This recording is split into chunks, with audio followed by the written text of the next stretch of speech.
Sports cars. They are always pushing the envelope, not just with performance, but also with aerodynamics. Today we have cars with active aero, flaps that open and close, spoilers that can go up and down depending on the speed, cars that can even hunker down. These feel like cars that were designed in wind tunnels, like the Aston Martin that you see behind me. It's strong, it's subtle, and it's fast. And then you have cars like these, a Batmobile from the 1960s. It's not road legal, it's not subtle, far from that, but it's impressive in its imagination. You see, the 60s was the time when people were drooling over sexy shapes like the Jaguar E-Type. And then there was this, a TV show was imagining something this outlandish. Wild fenders, exaggerated lines, big wings, and all of that. It didn't feel like it was designed in a wind tunnel. It was clearly designed for a comic book. Now this outlandish design, turns out, didn't stay only in Gotham or only on a TV show.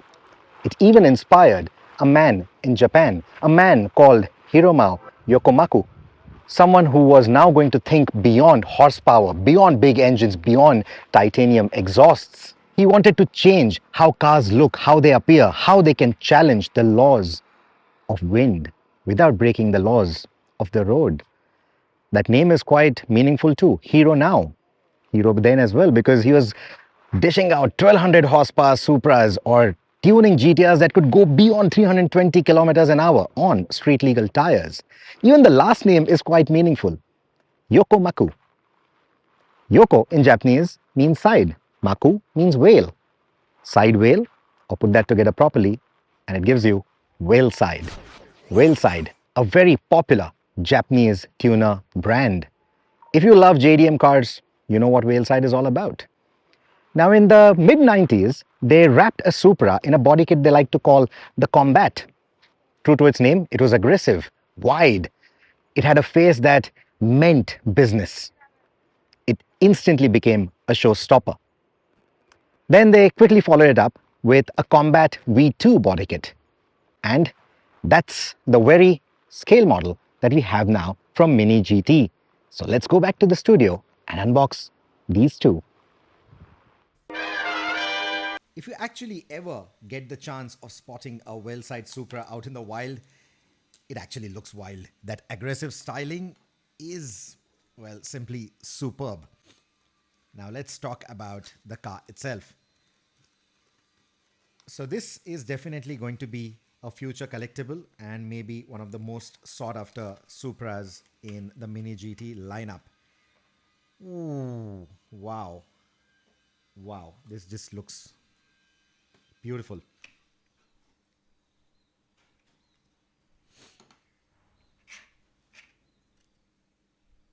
Wow.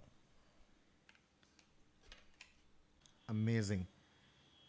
Let's also unbox Mini GT number 971. This is the other one that has been launched alongside this Supra. But in terms and even in the history books, both these models were from the late 90s. So they were available at pretty much around the same time if you were a racer boy back in Japan in the 90s. Wow. Stunning. That paint is just gorgeous. Don't let the card art tell you much about the paint. The paint is just gorgeous. Both of them together look stunning. You need these twins and you need them in these colors. I'll come to that in a bit, but if you're a JDM fanboy, you love Veilside, you love Supras, GTRs, you will want these two. Let's start with the Supra. Let's just park this on the side. Let's start with the details of the Supra. Now, I'll be honest, I don't have any of the other Mini GT Mark IV Supras with me. So this is the first time I'm looking at a Mini GT Mark IV Supra. And the details are amazing, especially the front end. You see the 1:64 scale is quite tricky for the Supra because the proportions of the Supra look different on different brands of 1:64 Supras that you buy. Be it inexpensive brands, more expensive brands, premium brands, whatever it may be, the proportions always look different when you compare them to the real car because the front end is very tricky to get right. And with the Mini GT, I think it's just coming across very well. The length of the bonnet, the size of the headlights, Even the overall front look, the bumpers, etc., very very nicely done. And of course, this is the Veilside, so you are looking at a different body kit as well. You see the Veilside branding, offset branding on the windshield, and then even in the front, you see the sharp bumper that we are talking about. You see the intercooler, you see the turn blinkers, you see the cuts within the bumpers and those little splitters down below. I think they look stunning and they flow very nicely into the side profile, the side skirts, etc. Even the vent on the side just before the rear wheel. I think it's so beautifully captured. On the side, you will see the pinstriping or the stripes and with the Veilside logo on it.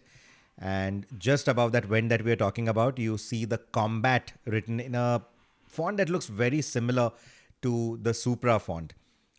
So those details, very nice and subtle on this color. They stand out well, but they don't become gaudy or they don't grab too much attention. Rubberized mirrors is what you get, but not the typical placement or not the typical size that you see on other mini GTs. This is to the scale and in body color and perfectly integrated. Looks quite sharp. Taillights, again, stunning to look at, very detailed. They have a nice depth to them, and so does the bumper and that spoiler. That spoiler just looks beautiful no matter what angle you look at it from. Side, topish angle, rear three-quarter. That spoiler looks stunning. That's a wheel side spoiler again and very nicely captured here. Beautiful. I think the proportions, like I said, just look so nice on this car no matter what angle you are looking at it from. And the wheels also very nicely done. I mean, you look at the rivets, you see the rivets properly on it, and it's got that chrome finish. Looks very, very realistic. There, I'll just give you a few more angles. You see the little roll cage inside as well. And the tail, oh my god, I'm just coming back to the tail again and again. And that big exhaust. Nice. And a spoiler doesn't feel too delicate. So I don't think it's going to break easier or anything. It's very nicely integrated. It's plastic, of course, but I don't think it's going to be too delicate. Very nice. In fact, if you have other Supras from Mini GT, please tell me what do you think about those versus the Veilside, since the body kit is going to be different. But the paint is stunning. I mean, the way it stands out, it's just amazing. Even the little vent that I was talking about, it looks quite detailed.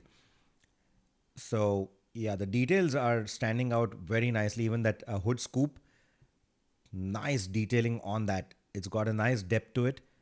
And even the little vents right behind that scoop coming through nicely. And the Veilside stripes, even on the bonnet, they look gorgeous. Look at the detailing of the interior as well. You see those meters on the dashboard. Oof, beautiful, beautiful. So let's now park the Supra. Let's also bring the 32 into the picture. The paint is going to be similar between the two. It's the same paint that is used, the same color code, etc. And you get the similar Veilside stripes on the bonnet. You get the Veilside offset logo even on the windscreen. So those details are going to remain similar. It looks quite nice. Rubberized mirrors on this as well. Pretty sharp. If this was metal, it will easily cut. But these are rubberized mirrors. So that looks quite nice. Both are rubberized mirrors. They look so realistic. They look so metallic. On some of the cars, sometimes you can make out even visually that those are rubberized mirrors, but here they just look like sharp pieces of metal. So that is a detail quite nicely done. And even the rear section, so beautifully done. The proportions R32 Mini GT just gets them right every single time. And you see the Veilside stripes on the side as well, with the branding, the badging, even telling you that this is a combat body kit, and you get the Veilside logo even on the rear quarter glass. So that's an additional detail that you don't get on the Supra, but you get that here. And the spoiler, very different from what we saw on the Supra. It's not as high as the Supra spoiler. What they designed for the R32 was different. So obviously they wanted to challenge the laws of aerodynamics, right? That's what we said right at the start. And so every body kit was very properly designed, depending on the model it was and the intent of what they wanted to do with that model. Now, both these cars in the real world put out anywhere between 650 horsepower to over 1000 horsepower, depending on the level of tune that you're looking at from Veilside. These are known to run HKS turbo kits. These are known to run big titanium exhausts. And more importantly, even with all that power, these cars ran on street wheels, and that is another beautiful detail that has been captured here on the Mini GT models as well. These are tires with proper tread pattern on them, like you would find on a road car. Street tires, just amazing. No slicks, no race tires, proper road tires or street tires. So both of them look gorgeous. The wheels are pretty similar on both the cars. Both of these are 90s kids.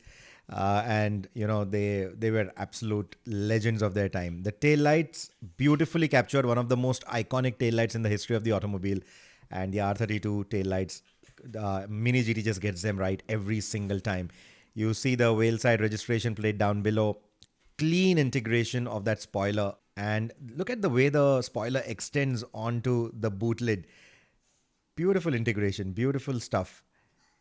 I mean, I was speaking to someone who wanted to sketch the Veilside R32. He wanted to borrow my scale model just because he wanted to sketch the R32 from different angles. And even that person happened to mention how beautiful the spoiler looks. Now, usually Mini GT doesn't go into so much detail on all of their cars when it comes to the undersides, but these have been properly detailed because, like I said, Veilside was also known for their titanium exhausts, right? So even those big exhaust mufflers, those coming through quite nicely.